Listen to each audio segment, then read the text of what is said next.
শাওন, আনিস আলমগীর, মজরুল আলম পান্না, doctor Zahed, Shahed Alam, Abdul তুষার, মারিয়া কিসপট্টা, প্রথম আলোর মতিউর রহমান সহ গং, এদের মনে শান্তি নাই। শান্তি নাই কেন? সব আছে, হাসিনা নাই। এখন শেখ মুজিবকে তাজা করতে হবে, মহান করতে হবে। তারপর শেখ মুজিবের এই ছায়ার নিচে সুতা বাইদা আস্তে আস্তে হাসিনাকে আনতে হবে, হাসিনার সাথে আওয়ামী লীগ আসবে। এ হলো তাদের পরিকল্পনা। এই কারণে আওয়ামী লীগকে নির্বাচনে আনতেই হবে, নাইলে ভালো নির্বাচন হবে না। ভালো নির্বাচন মানে কি আবার 1400 মানুষকে হত্যা করা? আজকের দৈনিক আমার দেশ পত্রিকার শিরোনাম, কয়েকটা প্রধান প্রধান শিরোনাম আপনাদেরকে শোনাই। প্রধান শিরোনাম এটা করেছে তারা, বাংলাদেশের বিরুদ্ধে যুদ্ধ শুরু করেছে ভারত। বাংলাদেশের পথ চলা এখনো নিষ্কণ্টক নয়, আজ মহান বিজয় দিবস। বিচারপতি আশরাফুলের বিরুদ্ধে সুপ্রিম জুডিশিয়াল কাউন্সিলে অভিযোগ, বাটপার বিচারপতি। সিঙ্গাপুরের ওসমান হাদির চিকিৎসা শুরু, সংক্রমণ ঝুঁকির কারণে বিদেশে পাঠানোর সিদ্ধান্ত। সিঙ্গাপুরে নেওয়ার পথে রক্তচাপ কমে গেলেও পরে তা স্বাভাবিক হয়। চিকিৎসার সম্পূর্ণ ব্যয় বহন করবে সরকার। 3 উপদেষ্টার পদত্যাগে 48 ঘন্টার আলটিমেটাম ডাকসুর।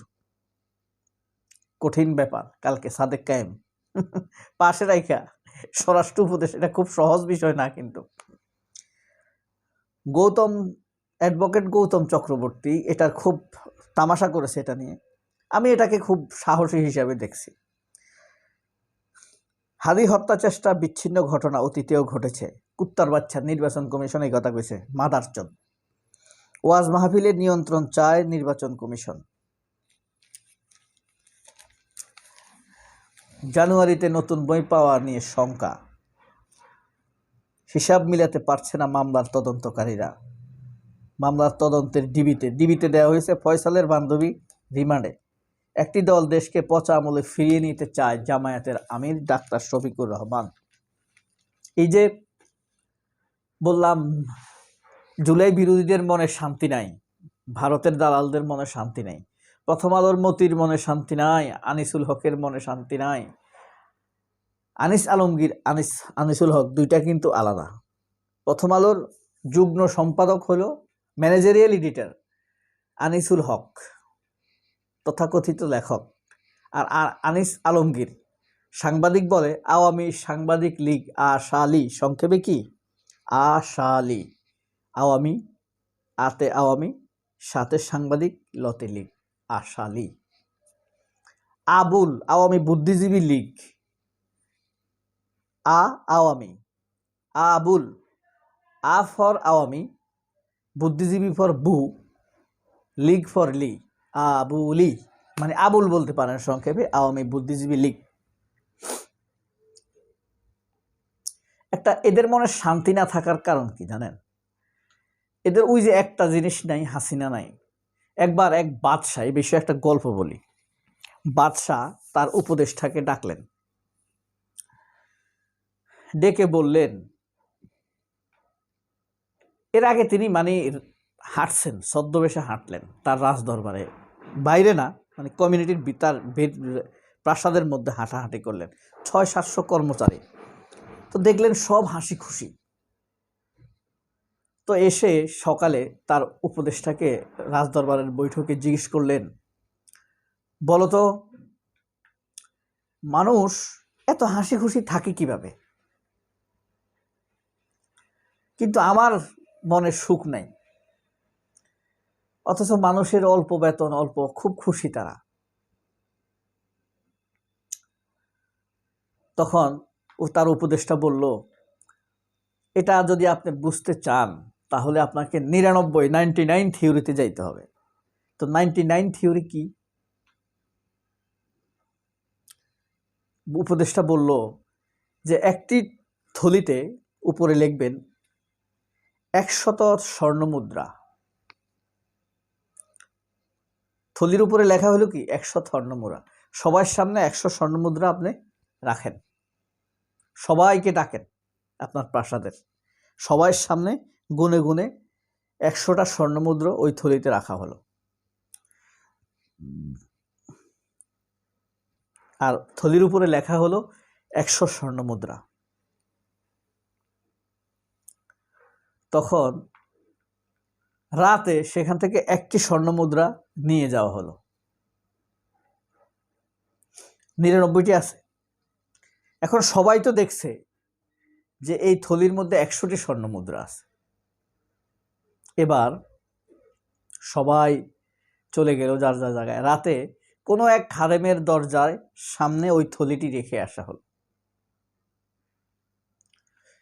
ওই খাদেম সকালে উঠে দেখে, উঠেই থলিটি নিল এবং খুলে দেখলো স্বর্ণমুদ্রা। ওই স্বর্ণমুদ্রা, কারণ সে তো দেখছে রাজদরবারে গোনা হয় যখন, তখন সে বারবার গুনলো, 99টা হয়। এখন তার ধারণা একটা কোথায় জানি হারাই গেছে। তারা সে এখানে খোঁজে, সেখানে খোঁজে, আবার গনে, এই জায়গায় খোঁজে, ওই জায়গায় খোঁজে, তার বাসার চারপাশ খোঁজে, আবার গনে, 99টাই হয়। তার কোনো শান্তি নেই। তো রাজদরবারে রাজা তো জানে কার ঘরের সামনে থলিটি রাখা হয়েছে। সময় যায়, রাজদরবারে সবাই আসে, রাজা সবার চেহারা দেখে, আবার সবাই চলে যায়। আবার রাজদরবারে সবাই আসে, রাজা সবার চেহারা দেখে। একজনের চেহারা খুব খারাপ, চেহারা কালো হয়ে আছে। আবার তৃতীয় দিন সবাইকে ডাকে, সবার চেহারা দেখে, দেখে ও একজনের মনে শান্তি নেই, চেহারাতে বোঝা যায়। এবার বাদশাহ তাকে ডাকলো, 3 দিনে দেখলাম তোমার মন খুব খারাপ, রহস্যটা কি, ঘটনাটা কি, তোমার মন এত খারাপ কেন, এত অস্থির কেন, সবাই কত হাসি খুশি, সত্যি করে বলো। তখন সে বলে, কয় জাহাপনা, আমি আমার দরজার সামনে একটা স্বর্ণমুদ্রার থলি পেয়েছি। থলির উপরে লেখা আছে 100টি, যেই থলিটি আপনি তৈরি করেছিলেন। কিন্তু আমি আপনি গুনেছেন 100টি, গুনে গুনে রেখেছেন, কিন্তু আমি 99টি পেলাম। তখন রাজা বলল, ঠিক আছে, এটার জন্য তোমার মন খারাপ। এবার সবাই যাওয়ার পর রাজা তার উপদেষ্টাকে জিজ্ঞেস করলো যে আমি কি বুঝলাম। উপদেষ্টা বলে, সে 99টা স্বর্ণমুদ্রা পেয়েছে, এটার জন্য তার মন ভালো না। 1টি স্বর্ণমুদ্রা নাই, তা এটার জন্য তার মন খারাপ। মানে জীবনে যা আছে তা নিয়ে সে সন্তুষ্ট না, যে একটা জিনিস নাই সেটা নিয়ে সে অসন্তুষ্ট। এই 99 থিওরি বলে এটাকে। এখন এই আনিস আলমগীর, ওয়াকারুজ্জামান, এরা সব 99 থিওরিতে পড়ে গেছে। এদের মন ভালো নাই। সবাই অনেক ভালো থাকবেন। আল্লাহ হাফেজ। আসসালামু আলাইকুম।